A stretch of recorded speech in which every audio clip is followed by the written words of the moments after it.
Assalamualaikum warahmatullahi wabarakatuh. Bagaimana kabarnya anak-anak? Semoga selalu sehat dan baik dalam lindungan Allah Subhanahu wa taala. Oke, kali ini kita akan membahas mengenai hukum pewarisan sifat atau hukum Mendel yang dikemukakan oleh Gregor Mendel yang dikenal sebagai Bapak Genetika. Ya. Tujuannya apa?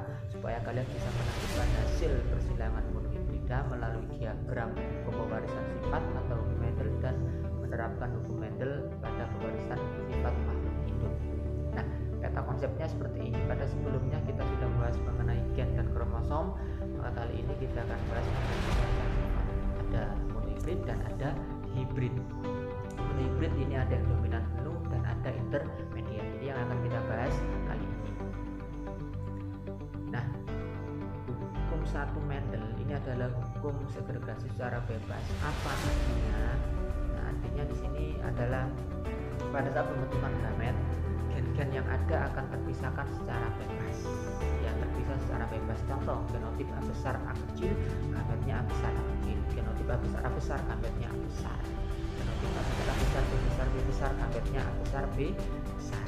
Ya, itu tadi hukum satu Mendel. Lalu hukum dua Mendel ini hukum penggabungan secara acak. Ya, artinya apa? Artinya di sini pada saat fertilisasi atau pembuahan, gamet-gamet yang ada akan bergabung secara bebas sehingga semua kemungkinan harus dibebaskan. Ya. Persilangan monohibrida dominan. Nah, dulu ya. Nah, ini persilangan dua individu jenis dengan satu sifat beda.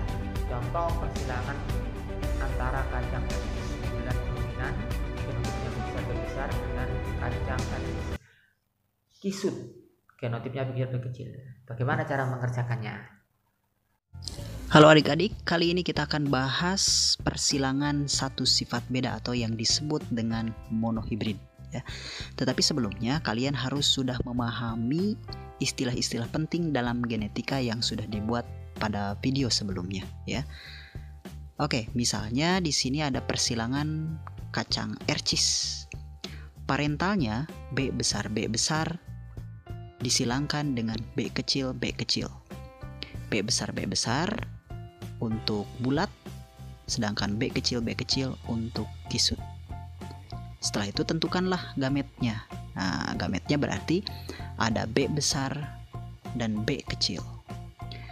Setelah diketahui gamet, maka tinggal dikalikan, maka akan menghasilkan F1 atau keturunan pertama, yaitu B besar B kecil untuk genotipnya, sedangkan untuk fenotipnya bulat. Karena B besar di sana bersifat dominan. Jika ditanyakan F2, berarti F1 disilangkan dengan sesamanya, yaitu B besar B kecil disilangkan dengan B besar B kecil. Kemudian tentukan gametnya. Berarti ada B besar B kecil dan B besar B kecil. Nah, selanjutnya kalian harus membuat tabel atau diagram Punnett. Perhatikan tabel berikut ini. Sekarang tinggal dihitung rasio genotip. Berarti ada B besar B besar, B besar B kecil, B kecil dengan perbandingan 1:2:1. Untuk rasio fenotipnya ada bulat berbanding kisut. Jumlah yang bulat ada 3, sedangkan yang kisut ada 1. Jika ditanyakan persen, berarti yang bulat 3/4 kali 100 hasilnya 75%, sedangkan untuk yang kisut 1/4 tinggal dikali 100 berarti 25%. Nah, itulah persilangan satu sifat beda atau yang disebut dengan monohibrid. Gampang bukan? Selamat mencoba. Oke. Berikutnya mengenai persilangan monohibrida intermediat. Ini adalah persilangan antara dua individu sejenis yang menghasilkan fenotip pertengahan atau perpaduan dari kedua induknya ya. Contohnya persilangan antara bunga pukul 4 berbunga merah bentuk M besar yang besar dengan bunga pukul 4 berbunga putih bentuk M kecil yang kecil. Bagaimana caranya?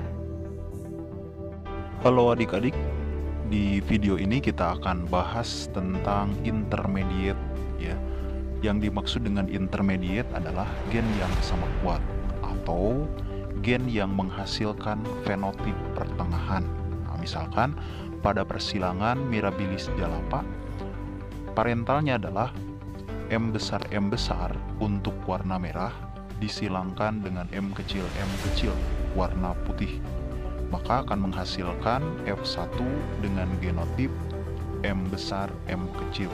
Nah, jika dalam persilangan biasa ini akan menghasilkan warna merah karena M besar bersifat dominan. Tapi dalam kasus intermediate justru akan menghasilkan warna pertengahan, yaitu warna merah muda. Nah, bagaimana dengan F2-nya? Nah, berarti kalau F2, warna merah muda disilangkan dengan merah muda, atau M besar M kecil disilangkan dengan M besar M kecil. Maka gamet yang dihasilkannya adalah M besar, M kecil, dan M besar M kecil. Maka kita akan buat dalam tabel atau papan catur sebagai berikut. Maka dihasilkan rasio genotip, yaitu M besar M besar, M besar M kecil, dan M kecil M kecil dengan perbandingan 1:2:1. Nah, di sini tidak ada perbedaan dengan persilangan biasa, tetapi yang berbeda adalah pada fenotip, karena warna yang dihasilkan ada warna merah, merah muda, dan juga putih dengan perbandingan 1:2:1. Itulah yang disebut